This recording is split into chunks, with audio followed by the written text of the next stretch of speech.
You don't get a say, Rose. You're not part of this household. You're just an extra mouth to feed. That's what Jenna said. In front of my son. In front of my grandchildren. While I was standing at the stove, ladling soup into bowls I had just washed by hand. The room froze, but no one spoke. Not even Aaron. That was the moment something inside me splintered. Not loud, not explosive, but like a hairline crack in glass. Subtle. Invisible. Until one day, it shatters completely. My name is Rose Delaney. I'm 72 years old, a widow, a mother, and if you ask Jenna, a burden. 6 months ago, I moved in with my son and his wife after a fall down the front steps of my porch. A fractured hip, 3 pins, and weeks of physical therapy later, Aaron said, "Come stay with us for a while, Mom. It's just until you're steady again." But somewhere along the way, I stopped being a guest and started being inventory. It began with small things. Jenna rearranged the kitchen and put the mugs out of my reach. "We're optimizing space," she said with a bright smile that didn't touch her eyes. She labeled shelves, locked certain cabinets. She gave me a reusable shopping list with pre-approved items. When I bought fresh basil from the market because I missed the smell, she told me it clashed with the meal plan. But I stayed quiet. I've spent most of my life being quiet. When Aaron married Jenna, I clapped the loudest. I told myself she was just modern, not cold. I chalked up her clipped words and standoffish tone to nerves, not resentment. But over the past few years, Jenna's words stopped being clipped. They became sharp, purposeful, and lately they were cruel. That night, the extra mouth comment wasn't said in anger. That's what struck me most. It was casual, effortless, like she was pointing out that I'd forgotten to turn off a light or left a dish in the sink. Aaron looked down into his bowl and didn't say a word. I stood there for a moment, holding a ladle dripping with homemade minestrone, wearing the apron I sewed myself during my first pregnancy, and I smiled. Because if I didn't, I would have broken right there. "Oh," I said, setting the ladle down gently. "Of course. I'll just eat later." Jenna gave a small shrug and continued passing bread to the children. I turned and walked back to the guest room, shut the door, locked it, and sat down in the rocking chair Jenna had called an eyesore. I didn't cry. I didn't yell. I simply sat in that cold little room and stared at the beige wall. How did I get here? How did a woman who once hosted Thanksgiving dinners for 22 guests become a ghost in her own child's home? Aaron had been a good boy growing up. Sweet, affectionate. He used to draw me little pictures on the back of grocery receipts and tuck them under my pillow. He cried when I cut my hair. He used to say, "You're my whole world, Mama." Now, he was a man with a tight jaw and tired eyes who let his wife speak for him, even when her words cut like a blade. They had invited me in, but I hadn't been welcomed. Every day felt more like a countdown, a slow erasure, like I was being phased out, one restriction at a time. Jenna didn't want me to walk the kids to school, said it was too much exertion. She took over breakfast duties and told me to sleep in. She replaced the blankets I brought from home with a minimalist duvet that smelled like cold detergent. I was being erased. And for weeks, I let it happen, because I was raised to endure, to be helpful, to wait my turn. But that night at dinner, when Jenna reduced me to nothing more than an unwanted mouth, I stopped waiting. I woke up early the next morning and took a walk. I wasn't supposed to, not alone. But I needed the sea. I needed to remember I was alive. I hobbled down to the pier and sat near the bait shop where Aaron used to throw pebbles into the tide, where we used to talk about his dreams of becoming a teacher, a writer, a man who makes people feel seen. Now he was a manager at a tech firm, and he couldn't look me in the eye while his wife humiliated me. Something had to change. Not for them, for me. I started spending time at the library down the street, using the free computers. I looked into senior housing, legal assistance, anything that would help me stand on my own 2 feet again, literally and figuratively. That's when I discovered something unexpected. I had forgotten all about the old deed. The small plot of land Edward, my late husband, had inherited from his uncle, left in both our names. Untouched for decades, too remote for resale, too sentimental for division. Until now. And suddenly, I had something that could change everything. I went home that evening and looked at Jenna differently. She saw an old woman, a dependent, a guest who had overstayed her welcome. But she had no idea that the woman folding her linens and scrubbing her baseboards was about to become her landlord. She had no idea what I still had left in me. I wasn't going to yell, or cry, or beg. I was going to reclaim everything she thought she had erased. Quietly, strategically. And when the moment came, it would be Jenna sitting in the silence. Because even extra mouths can bite back. There's something surreal about plotting your liberation while folding someone else's laundry. I stood at the dryer in silence, sorting tiny socks and scented hand towels Jenna insisted be folded into perfect rectangles. My fingers moved automatically, muscle memory forged from decades of caretaking. But my mind was elsewhere. The deed. I hadn't thought about it in years. Edward's uncle's property, a quiet stretch of undeveloped land at the edge of town, near the cliffs. It had always seemed like a meaningless relic, a patch of trees and weeds with no real purpose. But as I stood in Jenna's laundry room, surrounded by baskets labeled delicates and towels only, I realized something. That land was mine. Still legally mine. I pulled the box out from storage the next morning, dust choking the air as I opened the flaps. Inside were Edward's old tax returns, brittle greeting cards, and file folders yellowed with age. And there it was, folded neatly between two documents about burial plots. Property transfer deed, Delaney parcel, North Cliff died. My name sat next to Edward's, in black ink, untouched. My hands trembled, not from age or weakness, but from the weight of possibility. It had value now. I remembered overhearing someone at the market talk about a new housing development eyeing land near the cliffs. Developers had been quietly buying nearby lots. A friend of mine said she got nearly double what she expected for her father's old orchard. I was sitting on something they had no idea I had. For the first time in years, I felt powerful. That night, after everyone had gone to bed, I stayed up in the guest room with a cup of weak tea and began researching. It was slow going. Jenna had locked the Wi-Fi with a password only she and Aaron knew, so I used my phone's hotspot, hunched under the blanket like a teenager sneaking a midnight call. I looked up land appraisals, property law, and local developers. The deeper I went, the more I realized how much Edward had left unsaid. He'd always called the land a headache, but never sold it. Never mentioned dissolving our joint claim.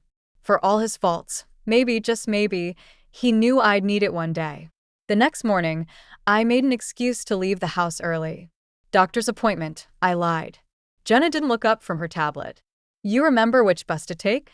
Yes, I said. I remember. I didn't go to a doctor. I went to the law office of Cynthia Marks, a woman I hadn't seen since Edward's funeral.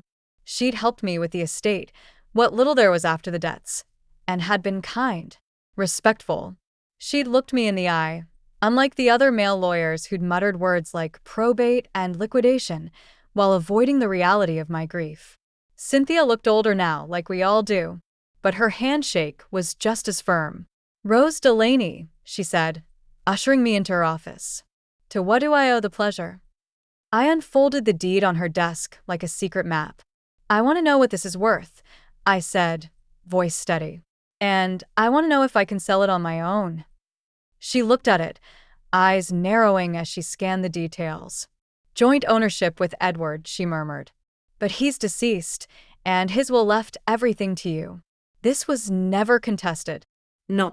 Then the land is yours outright now. Her eyes flicked up to mine. You sitting on money, Rose? I didn't answer. I didn't have to. She made a few calls, ran some numbers. Within an hour, she told me what I needed to know. The land had indeed skyrocketed in value. Developers were circling. One had even made an informal offer to another lot owner a few streets over. 7 figures. 7 figures. My stomach turned. Not from nerves, from validation. I had been made small in that house. Overlooked.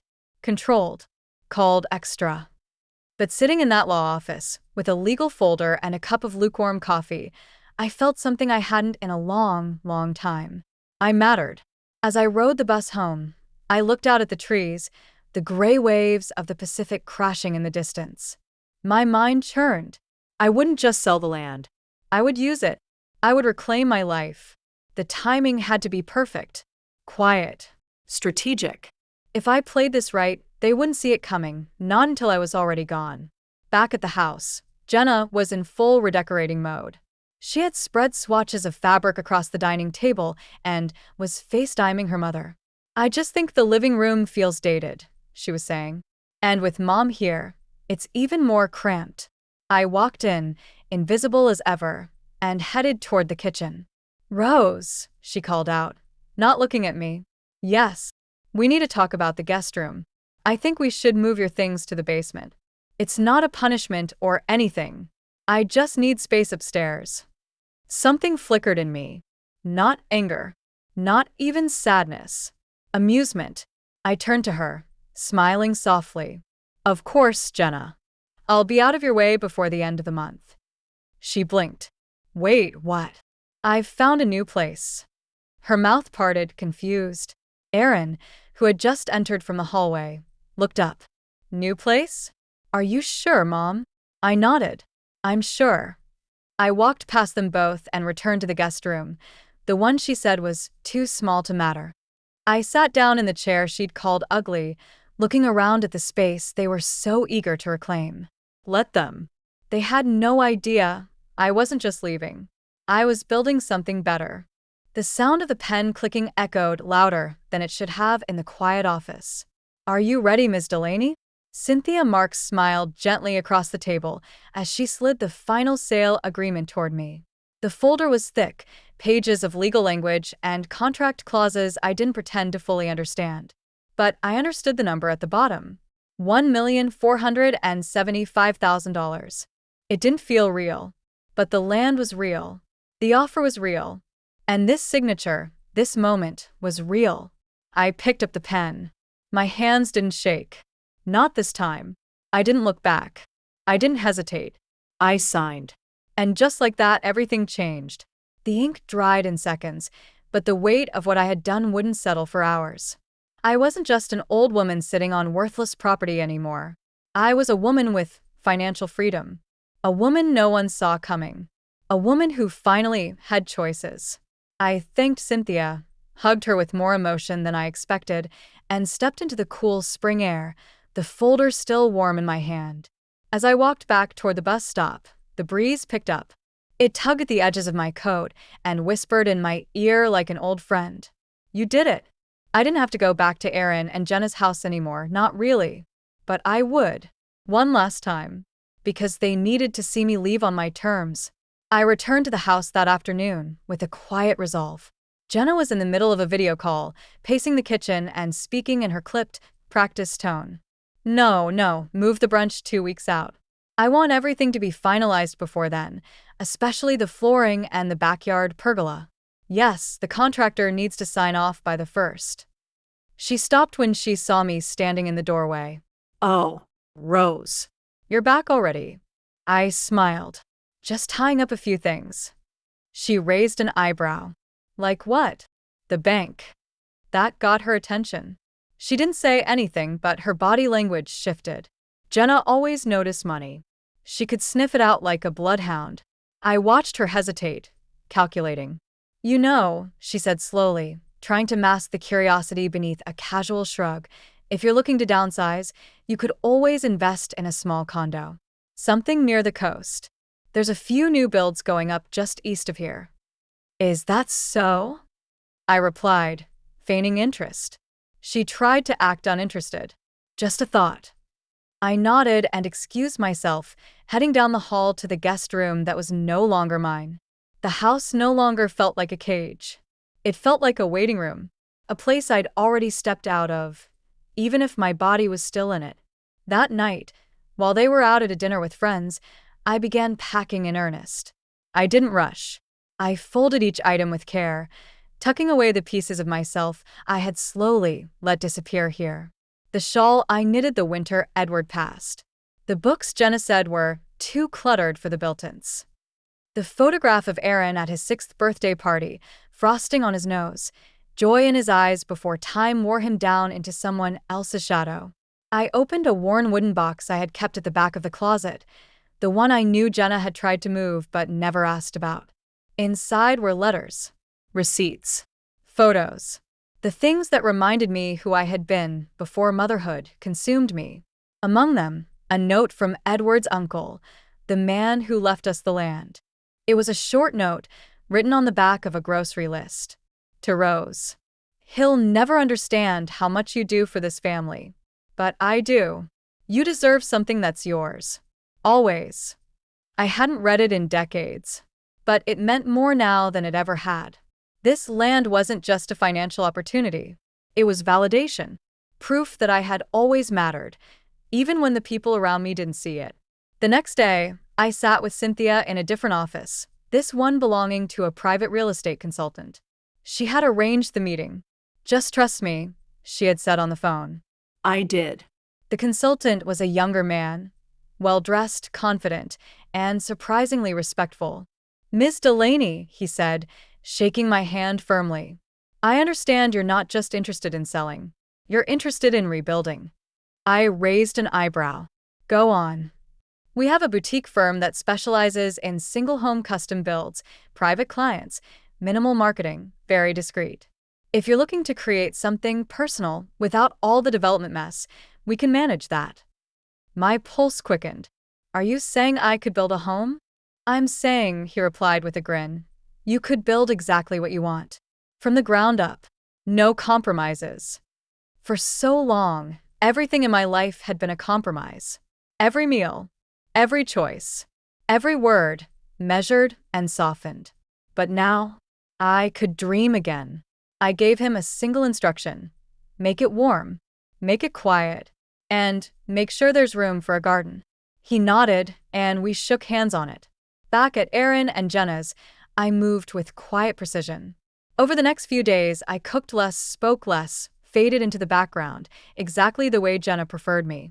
It was the easiest performance of my life. On Friday evening, Aaron knocked on my door. Hey, Mom, he said awkwardly, peeking in. You sure you want to leave so soon? We've got the spare room cleaned out again. You can stay as long as you need. I looked up from my suitcase. I know, sweetheart, but I'm good now. I've found something of my own. He nodded, his expression unreadable. Maybe he meant it. Maybe he didn't. I wasn't holding my breath anymore. I gave him a kiss on the cheek, soft and final. And when Jenna passed me in the hallway, she didn't even look up from her phone. It was perfect, because she had no idea what was coming.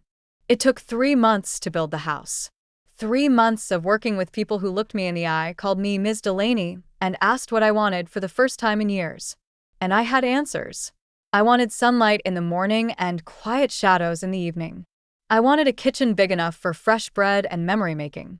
I wanted a reading nook by a window, a porch facing the ocean, and floors that creaked just a little when you walked across them, because silence never did me any favors.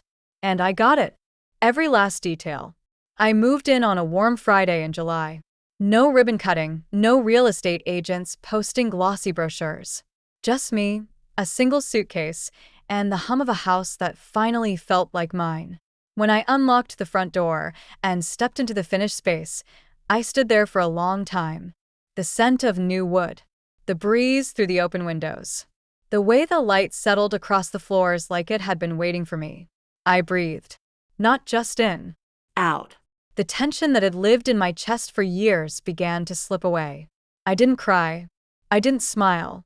I simply stood still and listened. And for once, silence didn't hurt. 1 week later, I sent the invitation. Handwritten. Stamped. Delivered by mail. Because if Jenna was going to look down on me, she was going to do it while holding a letter addressed in perfect cursive on cream paper from a house she didn't know existed. You are warmly invited to dinner at my new home. Saturday, 6:30 p.m., 412, East Cliffside Drive. Casual attire. Adults only. Rose Delaney. No explanation. No preamble. Just enough to pique curiosity. Enough to pull her in. Aaron called first. Mom, new house. His voice was confused, hesitant. Yes, I said simply. I've settled somewhere better suited to me. I didn't know you were looking. You didn't ask. He paused. Jenna got your invitation. I sent it to both of you. There was another pause. She wasn't expecting this. I let the silence hang long enough to make him uncomfortable. Will you come? I asked. He sighed. Yeah. Will come. Of course they would. Curiosity always outweighed discomfort in Jenna's world. The night of the dinner, I wore soft blue linen and pulled my hair back the way Edward once liked. I didn't wear makeup, I didn't need armor anymore. I cooked a roast. Potatoes, wine sauce, fresh bread. All from scratch. By the time 6:30 rolled around, the house smelled like something between warmth and defiance. Their car pulled into the gravel driveway with a slow crawl of people expecting confrontation, but hoping for performance. When I opened the door, Jenna blinked. Her eyes darted across the entryway, taking it in. The beams, the lighting, the clean lines. Her lips parted, just slightly, as if she might say something snide, but nothing came out. Welcome, I said, holding the door wider. Aaron stepped in first. Jenna followed, moving as though the floors might bite her. It's nice, she finally said. Her voice was high. Forced. I gestured to the dining table. I decanted the wine an hour ago, I said calmly. Hope you still prefer red. She didn't answer. Just sat. Aaron smiled awkwardly. You really did all this on your own? With some help, I said, pouring his glass. But yes. I made the decisions. Where did you find the money? Jenna asked suddenly, eyes narrowing. There it was. I met her gaze, my smile unwavering.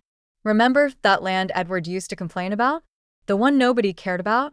I sold it. Her jaw clenched. For this? I took my seat. For freedom, I replied. The meal passed in a strange dance of politeness and discomfort. Jenna picked at her food, complimenting the seasoning like she was on a game show. Aaron tried to bridge the gap with jokes, nervous laughter, glances that didn't land. But I wasn't performing. Not anymore. This was my home. And every carefully chosen fork, every perfectly plated dish, every calm breath I took reminded them both that I was no longer under their roof. They were under mine. After dessert, we sat on the back porch. The sea was quiet that night. A slow tide. No wind. Jenna sipped her wine too quickly. This view, she muttered. Developers have been eyeing land over here for years. People are saying it's the new luxury coast. I tilted my head. Is that so? You could flip this house for double what you paid. Maybe more. Her voice was light, calculating, always one step ahead. I didn't build it to sell, I said, sipping slowly. I built it to stay. Aaron looked at me then, really looked, for the first time in a long time. There was something in his eyes I couldn't name. Shame? Regret? Maybe just the beginning of understanding. You seem different, Mom, he said quietly. I am. Jenna stood suddenly. Well, she said. It's getting late. Her tone was flat. Rigid. I walked them to the door. Thank you for coming. Aaron hugged me. It felt genuine. Jenna hesitated, then offered her hand. I took it and leaned in just slightly. You once told me I was just an extra mouth to feed, I said, my voice low but sure. She froze. I built this entire house with one mouth. Imagine what I could have done if I'd used my voice, too. She didn't respond. She stepped back, got in the car, and drove away. It started with a knock. Not the sharp, anxious kind. This one was soft. Polite. The kind that pretends to be harmless. When I opened the door, a woman stood there in a neatly pressed blazer, holding a leather folder and a smile that didn't quite reach her eyes. Ms. Delaney, she asked. Yes. I'm Victoria Langston. I represent Clifftide Real Capital. We've been following the expansion in this area, and we'd love to make you an offer on your home. I blinked. It's not for sale. She smiled wider. Of course. We're aware. But we've reviewed the topographical layouts and noticed your land is one of the few that could anchor our Phase 3 development. We're prepared to offer you well above market value. She slipped a page out of the folder and placed it gently in my hand. I looked down at the number. $2.3 million. My fingers curled slightly around the page. And if I say no? I asked. We'll understand, she said smoothly. But it would be unfortunate for both sides. The project's already been greenlit. Your lot is integral to the cohesion. I tilted my head. And how did you get my name, Ms. Langston? She hesitated. We work with several consultants. One of our partners lives nearby. I stared at her for a moment. Then it clicked. That evening, I sat in my reading chair, holding the proposal in one hand and Jenna's business card in the other. Langston and Burke, Property Strategy and Development Council.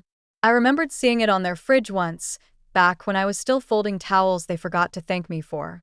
Jenna had been advising developers for years, prepping permits, identifying high-conversion opportunities.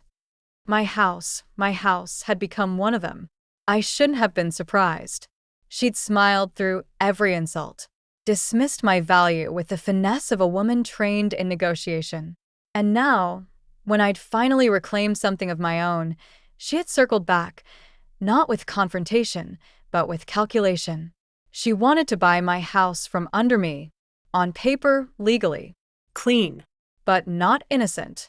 I stood and opened the file cabinet I'd had delivered last week. Inside was every document tied to my home. Deeds.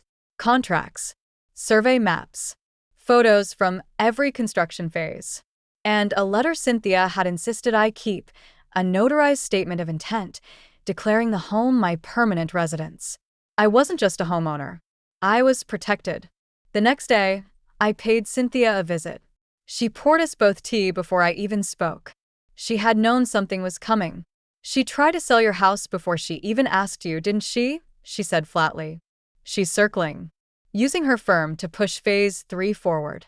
My lot's the linchpin. Cynthia sipped her tea. They think you'll cave. I won't. Good. She slid a document across her desk. Then we move forward with this. I've drafted a preservation covenant. You'll sign it and we'll file it with the county. It restricts future development on your parcel, turns your home into a protected residential holding. I stared at her. That's permanent, isn't it? Stone carved. I signed it. Then I called Jenna. She picked up on the third ring. Rose. I had a visitor today. A pause. Oh. Someone from Langston and Burke, offering me money for my house. Long silence. Then, it's a good offer. My grip tightened around the phone. I don't care. You should think it over. There are tax advantages. Don't. She fell quiet. I know what you're doing, I continued. You couldn't handle me standing on my own, so you circled back around. This time with your lawyer hat on. Don't be dramatic. You wanted this house. Not to live in. Not to honor anything. Just to flip it. Just like you tried to flip me. Rose. I cut her off. I filed a restriction this morning. You can't touch this property. Not with your firm. Not through a proxy. Not through some partner. I'll fight every inch. I heard the tightness in her breath. You think you're being noble, she said coldly. But you're just being petty. No. Petty would have been burning this place to the ground and sending you the ashes. This, I said, calm and firm. This is peace. I hung up, and for the first time since Edward died, I felt like I had slammed a door shut before someone else could walk through it. The weeks passed, and then something strange happened. Aaron showed up, alone. No warning. He looked tired, worn down. There were shadows under his eyes that hadn't been there before. Can I come in? I stepped aside without a word. He walked the rooms like he was seeing them for the first time. Is it true? He asked finally. You got a buyout offer? Yes. And you turned it down? Yes. He sat on the edge of the couch, rubbing his hands together. I didn't know she'd go behind your back. I didn't say anything. He looked up at me. I think we made a mistake. Which part? I asked. The erasing me? Or the realizing I was never gone? His shoulders sank. She never mentioned the land. or the house. I didn't even know you'd built it until the invitation came. Because she never planned to ask. Silence stretched. She didn't think you'd fight back, he whispered. I looked him in the eye. I didn't fight back, Aaron. I moved forward. There's a difference. It started with whispers. A neighbor paused on her walk, smiled too wide, and asked, So, Rose, what's really going on with the house? I heard some developers were involved. At the grocery store, the clerk avoided eye contact. My usual hello was met with a curt nod. A young woman behind me whispered something to her friend, loud enough for me to catch one word: selfish. By the time I heard my name mentioned during a church potluck, refusing to help the community grow, I knew exactly where the fire had started. Jenna. She hadn't gotten the land. She hadn't gotten the house. So now she was after my name.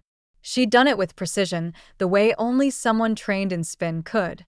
A few calls to locals on the community board. Whispers that I was standing in the way of progress, that I had blocked an affordable housing expansion, that I was hoarding land that could have helped the town flourish. The phrasing was too strategic to be accidental. This wasn't gossip. This was a campaign. I received an official letter 3 days later. A polite request to attend a town hall meeting to discuss the current development proposal and community concerns surrounding the East Clifftide property. They wanted to put me on the record, to pressure me, To shame me into selling. Jenna's fingerprints were all over it. Aaron called that night, his voice low and cautious. I heard about the town hall, he said. You don't have to go. Yes, I said calmly. I do. But it's going to be ugly. Exactly. Saturday evening. Community center. Folding chairs. Fluorescent lights. A crowd too large for the fire code.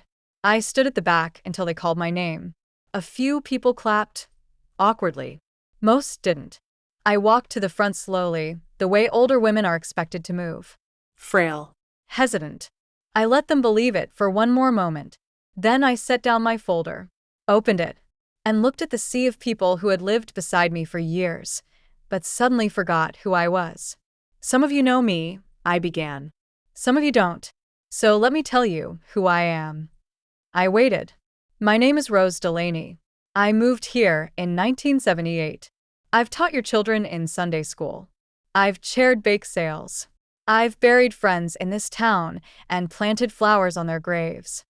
I looked up. I'm not a developer. I'm a woman who built a home. A quiet one. For myself. Murmurs. And I'm standing here tonight because someone has been spreading a lie.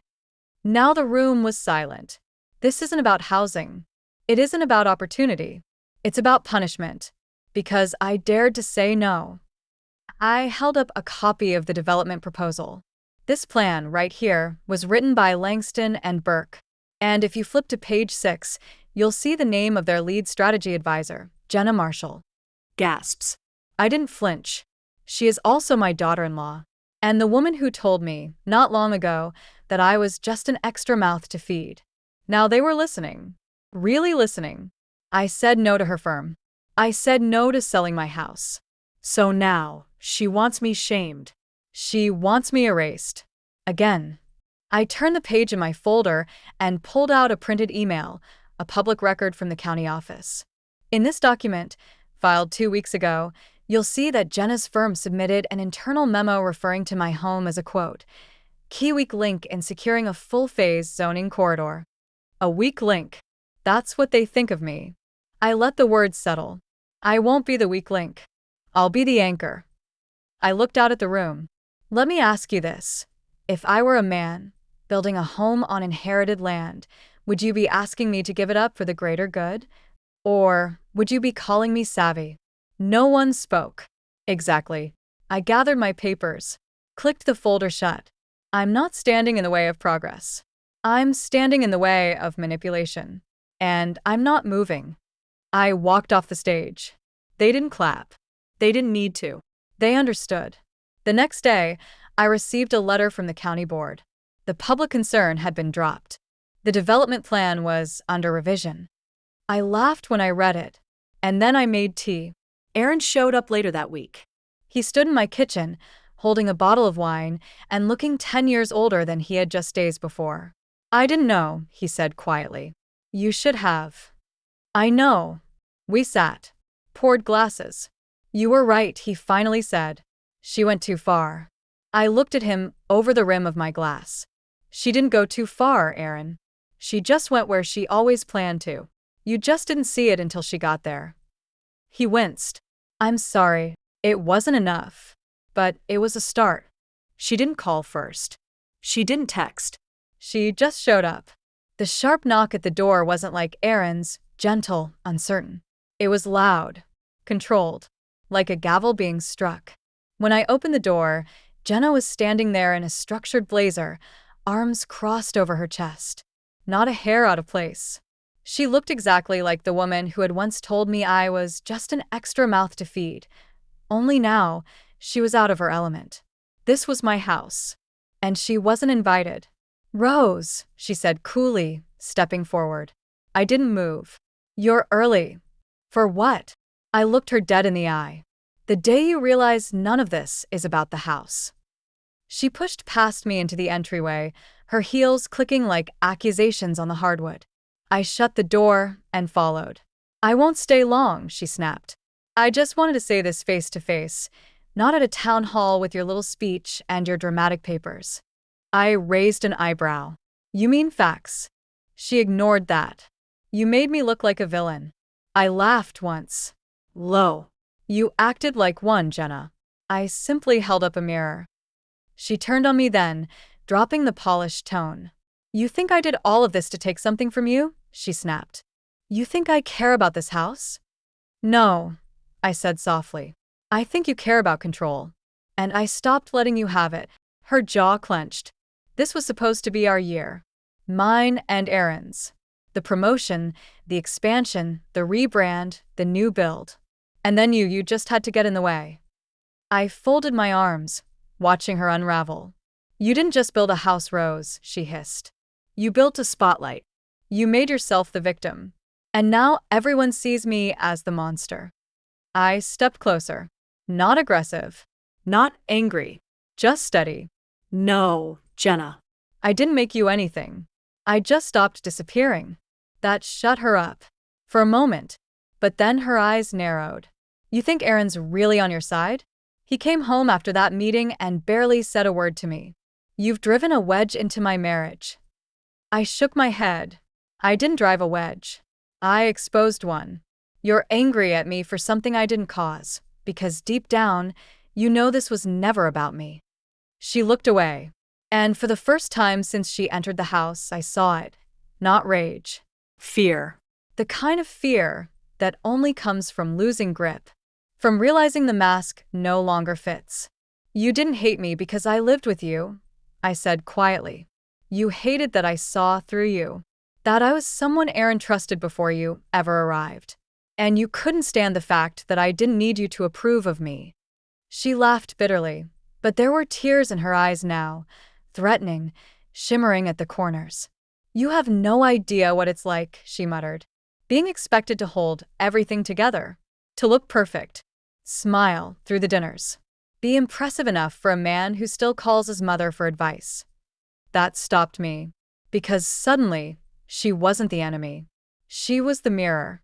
A younger version of me. Exhausted. Terrified. Trapped. By expectations. By the need to be everything for everyone. "You chose that life," I said gently. "The titles. The appearances. The career built on making other people small. But that's not power, Jenna. That's performance. And trust me, it will eat you alive." She sank onto the arm of the couch, shoulders finally sagging. "I thought if I could just take control of the house, I could prove I was the one shaping the future." Not you. Not Aaron's memories. Me. I sat across from her. "And did it work?" She looked up at me, red-eyed. No. Silence. Long, heavy. And for the first time, there was no game between us. No performance.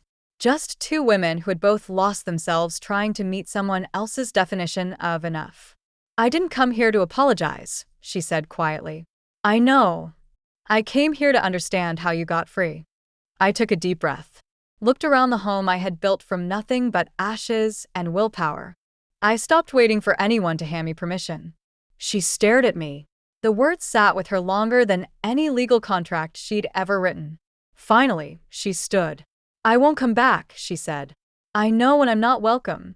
You were always welcome, Jenna, I replied.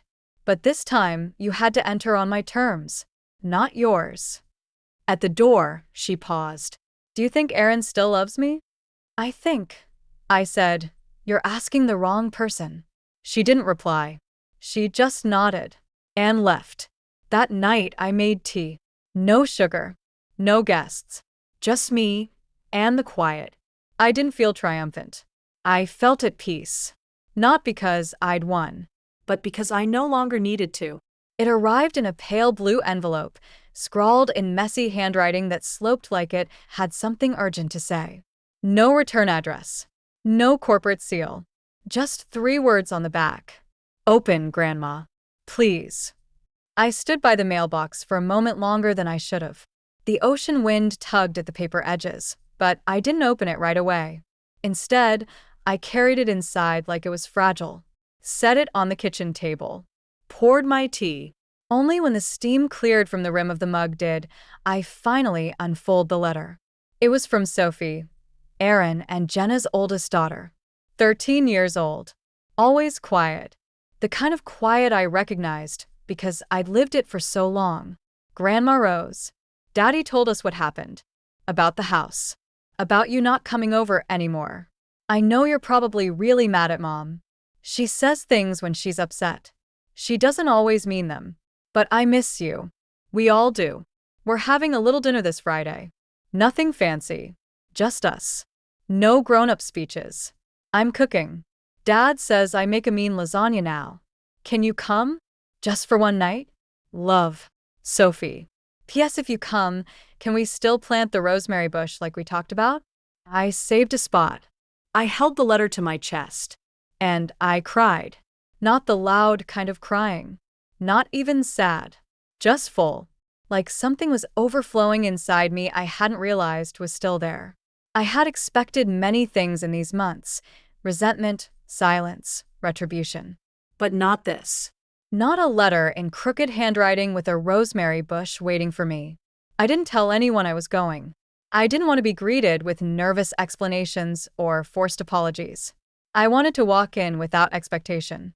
Just like Sophie had asked. The house looked different when I pulled up. It wasn't the paint or the trim.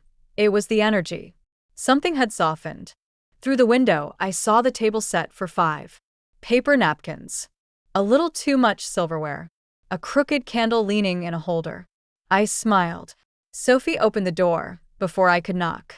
She wrapped her arms around me without saying a word. Tight. Real. The way only children hug. Come in, she whispered. I made the sauce from scratch. Dinner was imperfect. The lasagna was a little overdone on the edges. The salad was missing dressing. The bread was cold. It was the best meal I'd had in years. Jenna sat quietly through most of it. Her eyes didn't hold their usual sharpness. She looked tired. But not from war.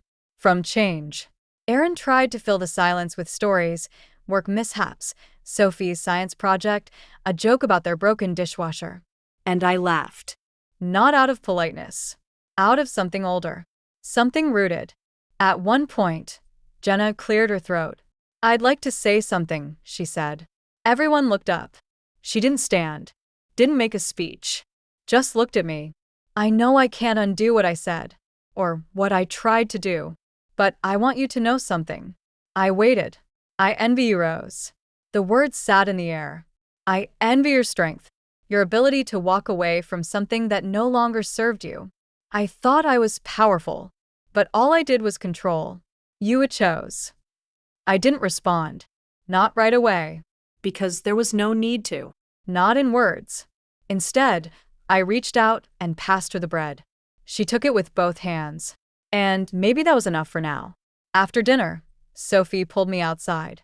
In the corner of the yard, near the little garden we'd once talked about building together, she had dug a neat square of earth. I saved it for the rosemary, she said, handing me the tiny sprouted bush. Dad helped me pick it out. He said you always liked the smell. We knelt together and placed it in the soil. She patted the earth down with her hands, not caring about the dirt under her nails. Will it grow? She asked. It already is, I said. That night, I drove home with the windows down. The stars were low, the waves loud. I looked at the seat beside me, where the rosemary clippings Jenna had offered now sat, wrapped in foil, with a note taped to the top. For your garden, if you still want to make space for us. Jenna, I smiled. Not everything heals in straight lines. Not every fracture disappears. But there are moments, tiny, stubborn moments, when love plants itself in the soil, despite everything. And when it does, you water it. And you wait, because sometimes it grows anyway. Thank you for joining me on this story. Don't forget to subscribe, and if any part of Rose's journey reminded you of your own, drop it in the comments. Your voice matters.